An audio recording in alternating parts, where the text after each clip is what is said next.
Typhoon Tapah batters Hong Kong, keeping the number 8 storm signal in effect for nearly 16 hours. A Hong Kong Express flight skids off the taxiway during the storm, triggering an official investigation. And Carlos Alcaraz regains world's top spot after beating Jannik Sinner at the US Open final.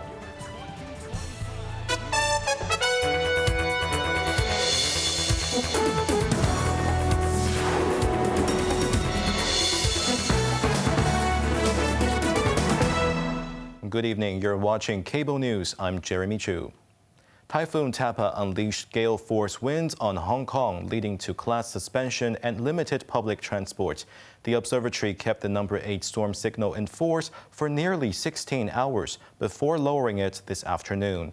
During that period, authorities recorded 12 injuries, 3 cases of flooding, and over 160 reports of fallen trees. Jamie Liu reports. After a half-day typhoon holiday, commuters emerged from the MTR stations to head back to work as the typhoon warning was downgraded to a number 3 signal at 1:10 p.m. Tapah came the closest to the city after sunrise, luring people to look to the seaside estate of Heng Fah Chun, a go-to location for spotting typhoon winds. A resident said the winds were less strong than he expected, as waves did not splash against the shore like they did during previous storms. In Tsim Sha Tsui, rain battered the ferry pier, veiling Victoria Harbour in a white haze.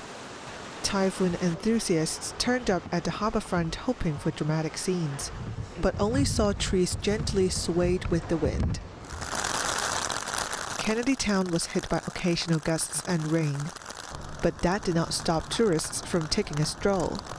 I think it's not dangerous because in the Philippines we get a lot of typhoons. We've been used to it. It's kind of normal. Despite the rain, a resident took his furry companion for a walk along the promenade. In a rural village near Tai Wai, a tree over 10 meters tall was suspected to have been uprooted by strong winds. Its trunk fell onto the roof of a house, and 2 cars parked nearby, with no injuries reported. On Lai Chi Kok Road near Hinghua Street, another tree several meters tall also collapsed, blocking 3 lanes heading towards Mei Fu. Firefighters were dispatched to saw off the branches. Jamie Liu, Cable News. Coinciding with the spring tide, Typhoon Tapah has threatened the city's low-lying areas, but proactive measures paid off. Residents and authorities have built up sandbags and flood barriers in advance, preventing the worst of a potential flooding. Quentin Yang tells us more. The combined impacts of storm surge and astronomical high tide pushed the seawater levels in Tai O to approximately 3 meters above chart datum, about 0.6 meters higher than normal. Local stilt houses were threatened, with boats floating to nearly reach the entrance platforms. Despite the alarming conditions, extensive damage was largely averted due to water pump installed and flood barriers erected by prepared residents and emergency services. Residents expressed relief.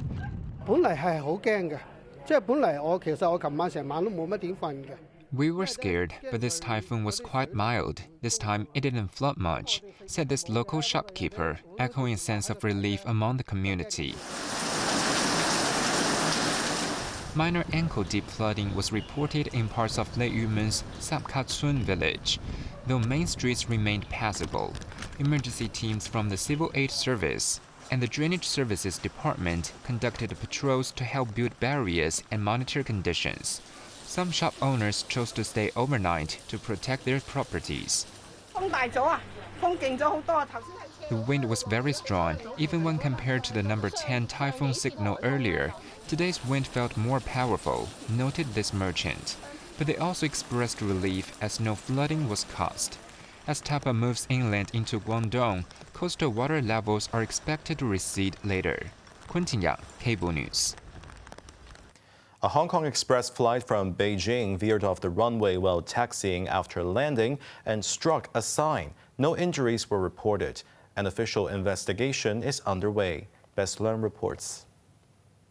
The incident occurred at around 10:30 a.m. when flight UO235, arriving from Beijing Daxing Airport, was taxiing on the north runway. During the process, the aircraft deviated and collided with a runway sign. Police initially reported smoke from the landing gear. All 137 passengers and crew members were confirmed safe and disembarked orderly. This passenger said she only realized something was wrong after seeing fire engines upon disembarking. She praised the pilot for landing safely despite a number 8 typhoon signal being in force, though she described the landing as shaky and bumpy. Another passenger expressed frustration that passengers weren't evacuated immediately. He mentioned waiting over an hour before fire and police personnel arrived with ladders to assist them off the aircraft. He also noted that some passengers on board grew agitated, demanding answers from the airport. The airline has apologized to passengers, stating that after the incident, the crew had to follow standard operating procedures to ensure an orderly evacuation, emphasizing that passenger and crew safety was the top priority. The Civil Aviation Department is highly concerned about the incident and has contacted Hong Kong Express for follow-up. The Air Accident Investigation Authority has also launched a full investigation. Best Learn Cable News. With the seasonal influenza vaccination program for 2025-26 set to begin on the 25th of this month, subsidized coverage will extend to all individuals with chronic medical conditions. According to health officials, those eligible for free or subsidized flu jab will now include not only individuals under 18 or over 50 and other high-risk groups, but also all individuals aged 18 to 49 with chronic medical conditions. As for the school outreach vaccination program, all participating schools, which take up 99% of all eligible institutions, will be allowed to choose the nasal spray vaccine. Additionally, the Center for Health Protection has also procured recombinant influenza vaccines for elderly residents in care homes. To ensure a stable vaccine supply, the center has secured 100,000 doses for designated family doctors. No additional fees will be charged. Individuals aged 18 or above and wish to receive their vaccination are required to register with the e-health system. Japan's ruling Liberal Democratic Party is planning to hold a leadership election on the 4th of next month to replace outgoing Shigeru Ishiba. The party is still making final arrangements regarding the format of the election, which is expected to involve all party members, affiliated supporters, and National Diet members in the voting process. Former Foreign Minister and ex-Secretary General of the party, Motegi Toshimitsu, was the first to announce his candidacy. He stated that he intends to contribute the experience he has gained both within the party and the government. Another candidate is former Economic Security Minister Takayuki Kobayashi. He said it is urgent for both veteran and young members to work in unison.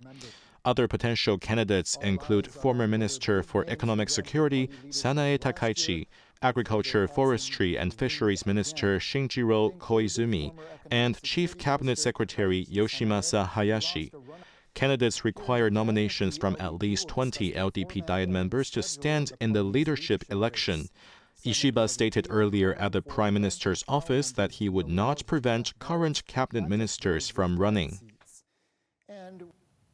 South Korea will send a chartered plane to bring home some 300 nationals arrested in the immigration raid on a Hyundai motor facility in the United States. White House border czar warned that more similar workplace crackdowns on illegal workers are on their way. Jamie Liu has more.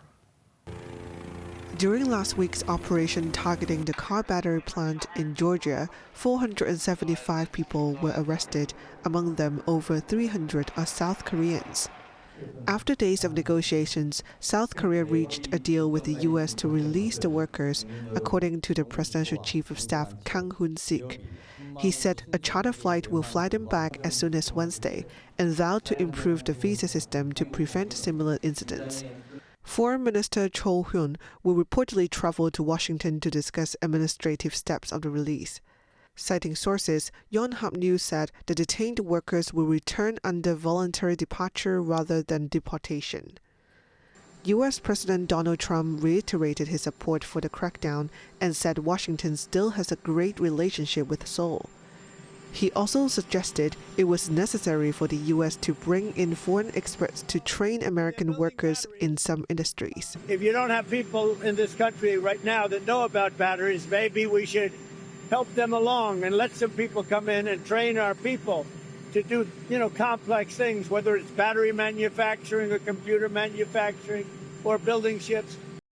The American president urged foreign companies to legally bring their technical talent to the U.S. to develop their products.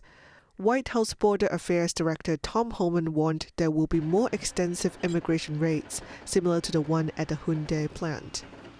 Homan criticized companies for exploiting undocumented workers by pushing them harder, paying them lower wages, and ultimately undercutting competitors. Jamie Liu, Cable News.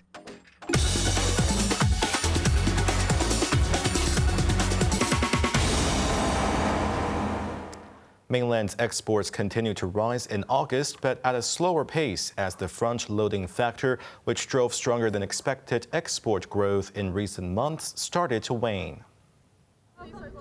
In U.S. dollar term, outbound shipments rose by 4.4% year-on-year to $321.8 billion last month, according to the latest customs data released.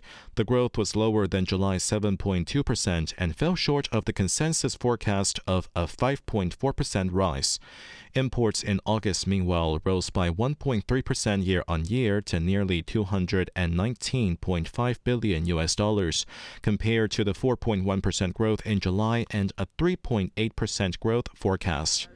During the month, shipments to the United States continue to fall, with a year-on-year decline of 33.1% compared with July's 21.7% drop. But the growing momentum in other markets remained strong last month, with shipments to ASEAN countries increasing by 22.5% from a year ago.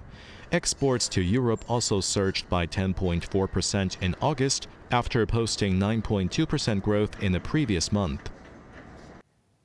Let's take a look at the stock market. The Hang Seng Index ended the day up 215 points. Top active stocks of the day, Tencent was up $12, PopMart was down $22. Baidu was up $9.20, Xiaomi was up $1.10. Foreign exchange against the Hong Kong dollar, euro 9.14, Japanese yen 52.72. On to the weather now. Strong southerly winds, occasionally gale on high ground at first. Winds will weaken gradually, mainly cloudy with squally showers, sometimes a few thunderstorms. Temperatures will range between 26 and 30 degrees. Seas will be rough with swells. That's our news tonight. I'm Jeremy Zhu. Thanks for watching and good night.